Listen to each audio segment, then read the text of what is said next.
तो पहले अपना नाम का एक फोल्डर बनाएंगे डेस्कटॉप पे और उसका नाम क्या रखेंगे? उसका नाम रखेंगे अपना रोल नंबर। सब लोग पहले फोल्डर बनाएंगे। जिनको भी फोल्डर बनाने नहीं आता हाथ उठा लीजिएगा। यहाँ पे और भी लोग खड़े हैं, वो लोग आपको आके मदद कर देंगे फोल्डर बनाने में। ठीक है, सरवाने कोई बात नहीं। दूसरा काम क्या करना है, जितना भी पहले तो उसका क्या कर लेना, सर्च बार में जाओ नीचे में, वहां पे सर्च करो डेव सी प्लस प्लस। ठीक है, उस सॉफ्टवेयर को खोलो, उसी में आपको सारा कोडिंग करना है। सब लोग इसी के ऊपर करो तो सब लोग खोलो, जिनको आता है वो भी, जिनको नहीं आता वो भी। सब लोग पहले डेव सी प्लस प्लस को खोल लो सर्च बार में जाके। सर्च बार अगर पता नहीं हो, सबसे नीचे जो टास्क बार होगा उसी में सर्च का ऑप्शन आ रहा होगा, वो जिसको होता है ऐसे करके देखने वाला, उसमें जाओ आराम से और देखो और उसमें टाइप करो DEV C++। आपको सॉफ्टवेयर आ जाएगा, उसको खोल लो। सब लोग खोल लिए हैं? Very good. अब यहाँ हम सबसे पहले सिखाए थे, सबको रिकैप करा दे रहे, बहुत लोग भूल भी गए कैसे सेव करते हैं, कैसे बाकी सारे चीज करते हैं, फिर से रिकैप करा दे। ऊपर में है फाइल, उस फाइल पे जैसे ही क्लिक करोगे तो सबसे पहले नया फोल्डर खोलना पड़ेगा। बोर्ड लिखोगे तो एक पेज होना चाहिए ना, कॉपी में लिखते हो तो एक पेज में लिखते हो ना, कैसे पेज लिख देते हो रैंडमली टेबल वेरिएबल में, तो उसके लिए पेज खोलना पड़ेगा। पेज कैसे खोलते हैं? पहले फाइल पे क्लिक करना, उसके नीचे एक न्यू लिखा हुआ होगा, उसके ऊपर जैसे ही कर्सर को लाओगे तो उसके बगल में एक और मेनू खुल जाएगा। उस मेनू के सबसे टॉप में ही होगा लिखा हुआ, क्या लिखा हुआ रहेगा? Source file. सोर्स फाइल पे क्लिक करना, तो शॉर्टकट है कंट्रोल और एन दबाने पे आपका नया सोर्स फाइल खुल जाता है। जैसे ही खुल गया तो टाइम देगा, एक मिनट का सोर्स फाइल खुल गया सबको का। अब नया सोर्स फाइल खुल गया तो आप देखना कि उसमें अनटाइटल्ड करके कुछ लिखा हुआ आ रहा होगा। इसका क्या मतलब है? अगर अनटाइटल्ड लिखा है तो इसका क्या मतलब है? मतलब कि आपने इस फाइल को अपने सेव ही नहीं किया, उसको कोई टाइटल बनाया ही नहीं। कोड लिखने से पहले हमेशा याद रखना, फाइल को सबसे पहले हम सेव करेंगे। क्यों सेव करते हैं भाई फाइल को हम लोग? क्यों सेव करते हैं फाइल को हम लोग? ताकि जब इसमें कोई भी काम करे ना और लाइन एब्रप्टली अगर कट जाए तो हम लोग का सारा जो भी काम किया वो उसमें सेव रह जाए। अदरवाइज क्या होगा, आपने कुछ भी लिख दिया, फिर आप आराम से उठ के चले जाओगे, कोई और आएगा उसको काट के चला जाएगा और आपका फाइल जो भी आप जिसमें काम किए थे वो सब सेव ही नहीं होगा। तो इसलिए लॉस से बचने के लिए क्या करेंगे, सबसे पहले जैसे ही न्यू फाइल क्रिएट करेंगे ना हम लोग, उसको सबसे पहले क्या करेंगे, सेव करेंगे। सर कैसे करता है? वीडियो बना दे रहा है, बोला था अनअकैडमी में अप्लाई करेंगे। तो वहां पे देखना एक आ जाएगा ऑप्शन सेव एज। जैसे ही सेव एज पे खोलोगे तो छोटा सा विंडो पॉपअप होगा और उसमें आपका अपना खुद का फाइल बार खुल जाएगा, फिर फाइल वाला फाइल मैनेजर खुल जाएगा। उसमें से आपको डेस्कटॉप पे जाना है। ठीक है, क्या करना है? डेस्कटॉप पे जाना है। आपने जो शुरू में फोल्डर क्रिएट किया था ना अपने रोल नंबर वाला, उस फोल्डर पे जाना है। डबल क्लिक करके उस फोल्डर के अंदर खाली घुस जाना है। क्यों घुसना है? अगर फोल्डर के अंदर घुसोगे नहीं ना तो सीधा डेस्कटॉप पे ही सेव हो जाएगा। जब फोल्डर के अंदर घुस जाओगे तो उस फोल्डर के अंदर सेव होगा। क्लियर है सब कोई को? तो फोल्डर को पहले डबल क्लिक करके खोल लो। उसके बाद देखो नीचे में लिखा हुआ होगा फाइल नेम। सब लोग वहां से अनटाइटल्ड को हटा करके पहला कोड के लिए हेलो वर्ल्ड, अगर मान लो उसके कोई भी हो तो हर एक में नाम बता दिया जाएगा। जैसे पहला कोड हेलो वर्ल्ड है तो हेलो वर्ल्ड लिख लो। उधर सम करना सिखाएंगे तो सम करना लिख लेना, इनपुट लेना सिखाएंगे तो इनपुट लिखना, अपना मन से जो भी लिखना फाइल का नाम लिख सकते हो। दूसरा सबसे इंपॉर्टेंट चीज, उसके जस्ट नीचे जो लिखा हुआ होगा सेव एज टाइप, ये सबसे इंपॉर्टेंट है। क्यों इंपॉर्टेंट है? हम लोग जब भी कोड पढ़ा रहे होंगे ना तो आपको बोलेंगे इसको .c फाइल में सेव करना है, .c फाइल में सेव करना है। तो क्या नाम में हम लोग को .c लिखना जरूरी है? हम बोले नहीं, आपको नाम में बस हेलो लिखना है। .c है, ये सिस्टम टाइप से आता है। कैसे आता है? इस टाइप से आता है। उस टाइप में भी ऑटोमेटिकली सबके सिस्टम में ना C++ करके लिखा हुआ होगा। उस पे क्लिक करो और वहां पे C सोर्स फाइल करके एक ऑप्शन आ जाएगा, उस पे क्लिक करके सेव करो। ठीक है, जैसे ही सेव करोगे तो देखना जहां अनटाइटल्ड पहले लिखा हुआ था ना वहां पे क्या आ जाएगा, आपका जो भी नाम आपने लिखा था .c। सबको क्लियर है? सबको फाइल सेव करना सीख गए? बहुत बढ़िया। फर्स्ट स्टेप सबका कंप्लीट हो गया। सबसे बेसिक इंटरेक्शन आप लोगों को कंप्यूटर से हो चुका है, क्योंकि हम बहुत लोगों के जिनको जो पहली बार इंटरेक्शन कर रहे होंगे, ज्यादा नर्वस नहीं हो। जिनको जो भी डाउट होगा आप क्लियरली हाथ उठा लेना, कोई ना कोई आके आपको बता देंगे।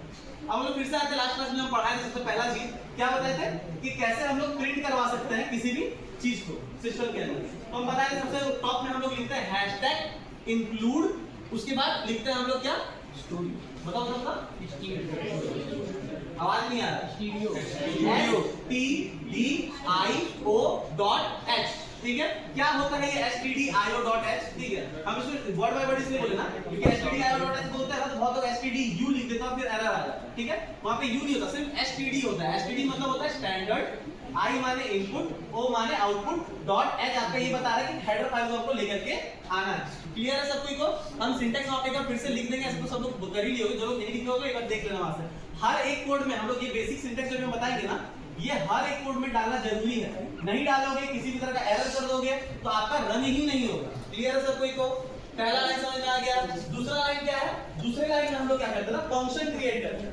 क्या करता है, फंक्शन क्रिएट करता है। आखिर फंक्शन होता क्या है, बनाते कैसे, उसको समझाते हैं पहले। फंक्शन बनाने के लिए ना, फंक्शन का 3 पार्ट होता है। कितना पार्ट होता है, 3 पार्ट होता है। पहला होता है डेटा टाइप, दूसरा क्या होता है उसका नाम, तीसरा क्या होता है उसको फंक्शन बनाने के लिए जिसका ऑपरेटर का यूज करते हैं वो चीज को डालना होता है। डेटा टाइप क्या होता है, हम इसमें जिस तरह का भी काम करवा रहे होंगे ना उसका टाइप क्या होगा, या वो इंटीजर नंबर होगा, वो आपका एक क्या बोलते हैं कैरेक्टर होगा, या फिर वो एक स्ट्रिंग होगा। उसके लिए लोग क्या करते हैं, डेटा टाइप लेते हैं। पहला जो मेन फंक्शन बनाते हैं ना उसको हम लोग जनरली इंट में ही यूज करते हैं। आप चाहो उसको वाइड भी करवा सकते हो, हम लास्ट क्लास में बताए भी थे कि वॉइड यूज कर सकते हैं, उसके अलावा कैर यूज करते हैं, बहुत सारा आता है, आप चाहो तो यूज कर सकते हो।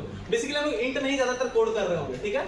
उसके बाद आप उसका नाम लिखते हो। देखो हम यहाँ पे हमेशा पहला का ना नाम मेन ही रखेंगे, क्यों, क्योंकि जब भी कंपाइलर को रन कर रहा होता है ना सबसे पहले वो मेन फंक्शन खोजता है। अगर मेन फंक्शन नहीं मिलेगा ना तो कोड के अंदर वो घुसेगा ही नहीं और काम करवाएगा ही नहीं। तो हमेशा नाम जो पहला नाम रखोगे ना फंक्शन का वो हमेशा मेन रखना। उसके बाद हम फिर से आपको सिखाएंगे कि अलग अलग फंक्शन और बना सकते हैं, उसमें आप लोग नाम जो मन करे ना आप लिख सकते हो। उसका भी एक लेक्चर होता है, वो सब भी बता दिया जाएगा उस समय आपको, आप उससे लिख सकते हो। फिलहाल क्या होगा, int आपका डेटा टाइप, फिर आपका नाम क्या होगा main मेन। उसके बाद फंक्शन के लिए जो ऑपरेटर रहता है ना वो होता है ब्रैकेट, ठीक है। ब्रैकेट स्टार्ट करना, ब्रैकेट क्लोज करना, तो आपका क्या हो जाएगा, वो पूरा जो एक वर्ड होगा ना वो पूरा वर्ड मिलकर जो बन रहा है इंट मेन फंक्शन, वो पूरा एक फंक्शन बन गया। उसके बाद पैरेंथेसिस देना होता है और उस पैरेंथेसिस को क्लोज करना होता है। ये सबसे जरूरी है। क्यों जरूरी है, जैसे ही आपका जो कंपाइलर होता है ना सिस्टम में रीड करता है कि इंट मेन फंक्शन बन गया है तो पहले खोजता है पैरेंथेसिस। कहां से, पैरेंथेसिस क्या होता है, समझ लो आपका बहुत बड़ा जमीन है तो आपको पता कैसे चलेगा कहां से कहां तक मेरा जमीन है। एक बाउंड्री बनाओगे ना तो बिल्कुल उस बाउंड्री की तरह होता है ये पैरेंथेसिस। जहां स्टार्ट करोगे पैरेंथेसिस वहां से आपका बाउंड्री शुरू हो रहा है और जहां पैरेंथेसिस क्लोज करोगे वहां तक उसका बाउंड्री है। तो सिस्टम हमेशा आपका इस मेन फंक्शन के अंदर घुसने के बाद इस बाउंड्री के अंदर लिखा हुआ हर एक चीज को क्या करता है, एग्जीक्यूट करवाता है, एक एक करके एग्जीक्यूट करवाता है। क्लियर है सब कोई को यहां तक। अब इसके बीच में सबसे लास्ट में जो लास्ट पैरेंथेसिस क्लोज कर रहे हो ना उससे ऊपर हम लोग एक चीज लिखते हैं, हमेशा लिखते हैं, वो क्या होता है, रिटर्न जीरो होता है। क्या होता है, रिटर्न जीरो। आखिर रिटर्न जीरो क्या होता है, रिटर्न जीरो लिखने में एक चीज याद रखना, रिटर्न के बाद एक स्पेस होता है फिर जीरो होता है। क्लियर है, रिटर्न जीरो क्या होता है, शुरू में हम लोग डेटा टाइप लिखे थे ना इंट माने क्या, 0 1 2 3 नंबर का बात कर रहे हैं, -1 -2 होता है ना। मान लो आपने कोई भी कोड लिखा और उसमें आपने कोई वैल्यू रिटर्न ही नहीं करवाया तो सिस्टम का फंक्शन काम ही नहीं करेगा, आपको क्या कर देगा, एरर दे देगा। तो हमको इसी कारण 0 बार-बार रिटर्न करवाना होता है कि अगर कुछ रिटर्न नहीं हो रहा ना तो लास्ट में 0 एरर, आपको 0 इंटीजर जो डेटा टाइप था उसके लिए आप 0 को क्या कर दो, भेज दो। क्लियर सब कोई को। एक और चीज, इस पैरेंथेसिस के अंदर जितना भी हम लोग लाइन लिखेंगे ना, जितने भी लाइन हम लोग लिखेंगे उसको हम लोग क्लोज करना कंपलसरी है। क्या करना कंपलसरी है, क्लोज करना कंपलसरी है। क्लोज कैसे होता है, सेमीकोलन से होता है। कैसे होता है, सेमीकोलन से होता है। सब कोई को ये सारा चीज याद आ गया ना, जो लोग नए हो उन लोगों को समझ में आ गया ना। थोड़ा क्विक में पढ़ा है क्योंकि आप लोग को हम पहले ही एक क्लास में बता चुके हैं, किसी चीज को बार-बार रिपीट नहीं किया जा सकता है। अभी भी जिनको समझ में नहीं आया बहुत तरह का सोर्सेज आपको ऑनलाइन में अवेलेबल है, आप लोग एक्सेस कर सकते हो, आराम से रीड कर सकते हो। एक एग्जांपल भी दिए थे कि W3 स्कूल नाम का वेबसाइट है, आप उस पे जाओ, वहां पे सी का उसके अंदर कोर्स है, उस पे जाओगे तो आपको बेसिक समझ में आ जाएगा। अभी भी अगर किसी को डाउट है हाथ उठा लेना, आपके सिस्टम पे जाके उस इंसान को बता दिया जाएगा कि क्या डाउट है, क्लियर करवा दिया जाएगा। क्लियर है। अभी पहला कोड ना हम सिस्टम में रन करवा देते हैं फिर से, उसके बाद हम सम को दोबारा से रिटर्न करना आप लोगों को सिखाएंगे और एक और तरीका बताएंगे। पहले क्या था, हमने एक वेरिएबल बनाया था उसमें सम करवाया था ना, हम लोग कोशिश करेंगे बिना वेरिएबल बनाए, मतलब बिना एक सी नाम का वेरिएबल में स्टोर करवाए डायरेक्ट रिटर्न करवा सकते हैं क्या हम रिजल्ट को। एक बार उसको भी ट्राई करके देखेंगे, लास्ट क्लास में हम लोग नहीं बताए थे ये बात शायद आप लोग, ठीक है। तो सब लोग एक बार बोर्ड की तरफ देखेंगे। एक और बात, जब हम बता रहे होंगे प्लीज कोई भी सिस्टम में टाइप मत करना, ध्यान से सुनना। इसका रीजन है फिर आप नहीं सुनोगे, फिर वही सिली मिस्टेक्स करोगे जो हम बता रहे होंगे और फिर एक ही चीज को आपको बार-बार बताना पड़ेगा, आपका भी टाइम बर्बाद होगा, दूसरा का भी टाइम बर्बाद होगा, ठीक है। तो जब तक आपको बता रहे हैं कृपया करके वहां पे ध्यान दीजिए, जैसे ही बोलेंगे हाँ हो गया, आप लोग अपना सिस्टम में कोड रन करवाओ, आराम से आप लोग उसको रन करवा लेना। क्लियर है। चलो यहाँ पे सिस्टम में देखते जाओ।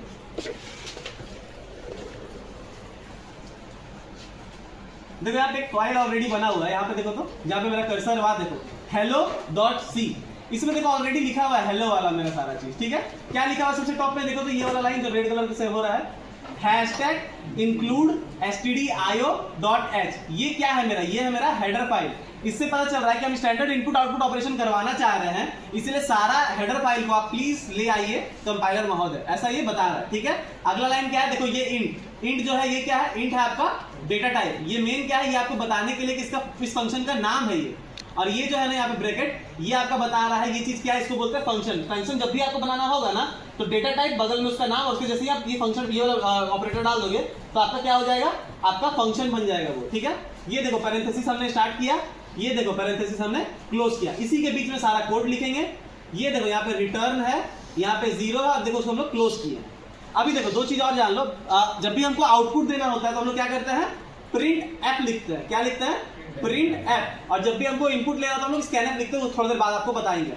प्रिंट एफ में क्या होता है, प्रिंट एफ में एक चीज पे ध्यान देना, पी छोटा होता है, एफ छोटा है होता है, और इनके बीच में कोई स्पेस नहीं होता, मतलब PRINT F, बिना स्पेस के हम लोग सीधा लिख देंगे। फिर हम लोग यहाँ पे ब्रैकेट स्टार्ट करेंगे। उसके बाद क्या करता है, ये देखो डबल इन्वर्टेड कॉमा देंगे दोनों साइड में, और इस डबल इन्वर्टेड कॉमा के बीच में हम लोग जो भी चीज लिखेंगे वो एज इट इज आपका आउटपुट में आ जाएगा। क्या समझा, दो इन्वर्टेड कॉमा के बीच में आप जो भी चीज लिखोगे, जो भी स्ट्रिंग लिखोगे, जो भी उसके अंदर आप इंटीजर वैल्यू डाल दो, आप उसको फ्लोट वैल्यू डाल दो, जो भी डालोगे ना वो एज अ स्ट्रिंग ट्रीट होगा और वो आपका आउटपुट में सीधा प्रिंट हो जाता है। यहाँ पे हम क्या लिखे, प्रिंट एफ, उसके ब्रैकेट स्टार्ट किए, सेमीकोलन स्टार्ट किए, डबल इन्वर्टेड कॉमा स्टार्ट किए, हेलो वर्ल्ड लिखे, उस इन्वर्टेड कॉमा को क्लोज किए, ब्रैकेट क्लोज किए, और लास्ट में देखो जो हम सबसे इंपॉर्टेंट बात बोले, हर लाइन को हम लोग क्या करना होता है, क्लोज करना होता है। किससे, डबल इन्वर्टेड कॉमा से। अब इसको हम लोग थोड़ा सा रन करवा के देखते हैं। रन कैसे करवाते हैं, यहाँ देखो एग्जीक्यूट, सबसे जहां पे मेरा कर्सर वहां पे सब लोग ध्यान देना, एग्जीक्यूट पे जाकर क्लिक करेंगे, वहां पे 3 ऑप्शन रहेगा, compile, run, compile and run. आप चाहो तो सिर्फ कंपाइल पहले करवा लो फिर रन करवाओ, या फिर डायरेक्ट कंपाइल एंड रन करो। जैसे ही करोगे एक नया विंडो खुल जाएगा, उस पर क्या हो जाएगा, प्रिंट हेलो वर्ल्ड। क्या सबको दिख रहा है, हेलो वर्ल्ड प्रिंट हो गया मेरा, क्लियर है ना। आप लोग का भी बेसिकली जितने भी लोग यहाँ पे उसमें मैक्सिमम लोगों का कल हो गया होगा ये प्रिंट, ठीक है ना। अब आते हैं हम लोग वापस एडिशन करने वाला। यहाँ पे एक और चीज समझाते हैं, एक चीज देखना, यहाँ पे हम एक चीज बता रहे थे ना, ये वाला पार्ट जो हम बताए, ये वाला पार्ट जहाँ पे मैं पकड़ रहा है इस चीज को, इंट, मेन और फंक्शन, हम उसमें क्या बताते हैं, डेटा टाइप रहता है, फिर उसका नाम लिखते हैं जिसको बोलते हैं वेरिएबल नेम, और उसके बाद हम एक फंक्शन ऑपरेटर डालते हैं। अगर ये फंक्शन ऑपरेटर ना डाले तो क्या हो जाता है, तो कुछ नहीं होता है, वो एक ऑटोमेटिकली वो क्या बन जाता है, वेरिएबल बन जाता है। क्या बन जाता है, एक वेरिएबल। वेरिएबल होता क्या है, पहले इस चीज को भी जान लो। वेरिएबल क्या होता है, मैथ पढ़े हो ना सब लोग, क्या होता है मैथ